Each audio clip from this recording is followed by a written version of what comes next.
Albania is a small, mountainous country on the Adriatic coast that today ranks among the poorer and more corrupt nations in Europe. However, its current situation is far better than it was just a few decades ago. In the mid-20th century, Albania was one of the most isolated and impoverished countries in the world, ruled by a harsh and deeply paranoid communist dictator, Enver Hoxha. After World War II, Albania fell under communist control.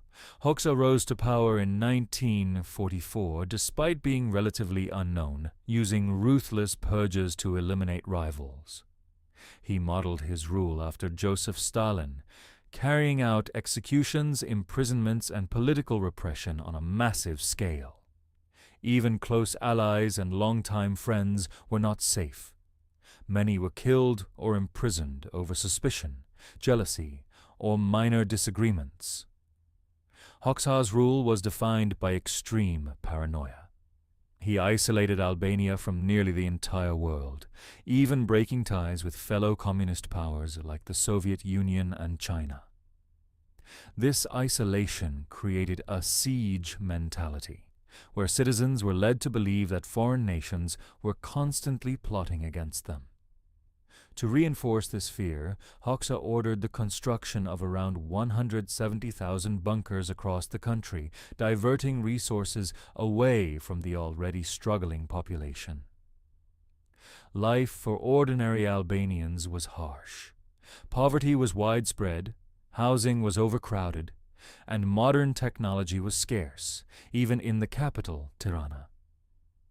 Meanwhile, the ruling elite lived in a restricted, well-equipped area known as the Bloc, enjoying privileges denied to the general public. This stark contrast highlighted the hypocrisy of the regime. Hoxha also enforced strict cultural control. Foreign media, art, and ideas were banned, and even small signs of outside influence could lead to imprisonment.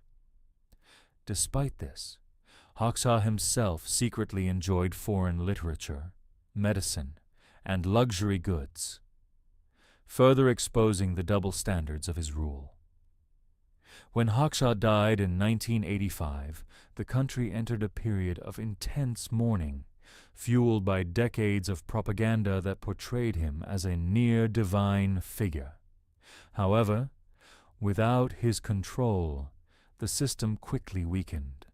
By 1992, Albania's communist regime collapsed, and the country began transitioning toward a more open society.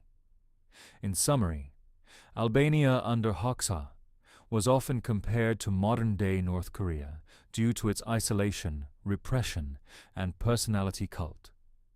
Though Albania still faces challenges today, it has come a long way from being one of the most closed and controlled societies in the world.